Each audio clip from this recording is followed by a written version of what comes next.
जीवनामध्ये काही गोष्टीमध्ये तुम्हाला अपयश आलं. तुम्ही एखादा बिझनेस उभा केला, तो बिझनेस पत्त्याचा बंगला कोसळावा तसा कोसळला, धुळीच मिळाला. अशा वेळेस आईबाप तुम्हाला मदत करू शकत नाही, कारण मुलाच्या अपयशाने ते खचलेले असतात. आणि अशा प्रसंगामध्ये तुम्हाला वाटतं आता आत्महत्या करावी. पण तुम्हाला सांगू, अशा वेळेस शिवचरित्र आठवावं. आणि शिवचरित्रातील एक प्रसंग म्हणजे छत्रपती शिवाजी महाराजांच्या आग्र्याची भेट.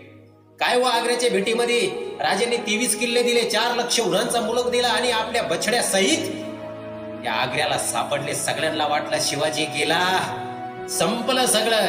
पण तुम्हाला सांगू, आग्र्याच्या नजर कैदीतून राजे जेव्हा सुटले ना, तेव्हा राजांनी हयातभर जे मिळवलं नाही ते आग्र्याच्या भेटीनंतर राजांनी मिळवलं. आणि स्वराज्याला सुवर्ण कळस छत्रपती शिवाजी महाराजांनी दिला.